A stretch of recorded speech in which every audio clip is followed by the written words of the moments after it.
बसच्या सीटवर मांडी घालून बस चालवणे चालकाला भोवलंय। न्यूज 18 लोकमतनं ही बातमी दाखवली होती। त्यानंतर आता जिल्हा प्रशासनाला जाग आली आणि त्या चालकाचं निलंबन करण्यात आलंय। धाराशिव बसमध्ये हा चालक सीटवर मांडी घालून बसला होता, फोनवर बोलत होता आणि गाडी चालवत होता। प्रवाशांच्या जीवाशी हा एक प्रकारे खेळच सुरू होता। न्यूज 18 लोकमतनं हा व्हिडिओ समोर आणल्यानंतर ही कारवाई करण्यात आली आहे।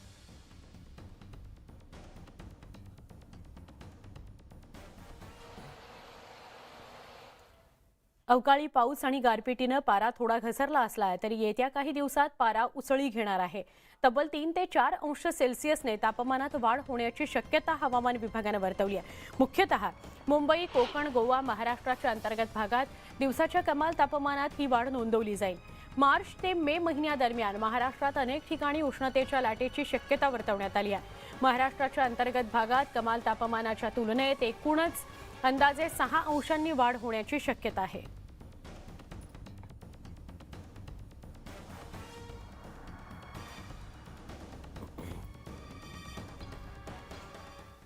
जगद्गुरू संत तुकाराम महाराजांचा सदेह वैकुंठ गमन सोहळा म्हणजेच बीज सोहळा आज देहू नगरीतून होतोय। त्याच पार्श्वभूमीवर देहूमधील मुख्य मंदिरात आकर्षक फुलांची सजावट करण्यात आलेली आहे। वैकुंठ गमन सोहळ्याकरता वारकऱ्यांनी अवघी देहू नगरी विठू माऊलीच्या गजरात दुमदुमून गेलेली आहे। इंद्रायणी काठही भाविकांनी फुलून गेलाय।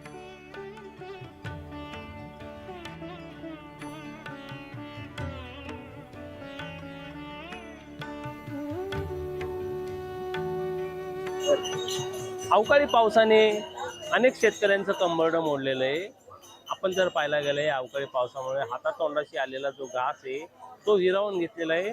आता संत तुकाराम महाराजांच्या बीज सोहळ्यासाठी राज्यातून अनेक ठिकाणावरून इथे भाविक भक्त आलेले आहेत। यामध्ये काही शेतकरी आहेत। शेतकऱ्यांनी इथं पांडुरंगांना साकडं घालण्यासाठी आलेले आहेत। आता आपल्यासोबत काही शेतकरी आहेत, आपण त्यांची चर्चा करूया।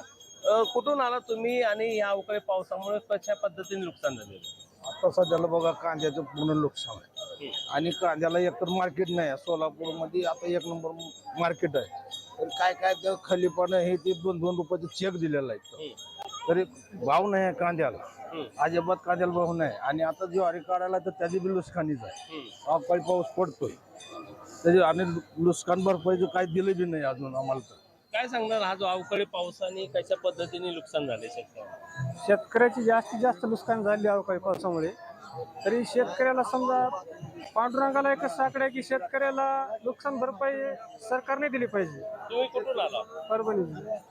काय सांगणार दादा, शेतीची कामं झाली होती, हातातोंडाशी घास आलेला होता, मात्र अवकाळी पावसाने तो हिरावून घेतलेला आहे। काय साकडं घालायला? कोल्हापूर जिल्ह्यातून असल्यामुळे इकडली नुकसान काय झालेले तेवढे आपल्याला माहिती आहे, परंतु शेतकऱ्यांना जास्तीत जास्त सरकारनं मदत करावी एवढी आमची अपेक्षा।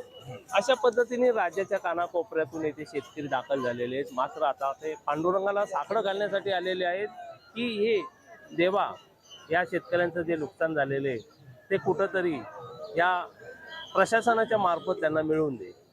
गणेश जुडम, न्यूज 18 लोकमत, मावळ। या सगळ्या सविस्तर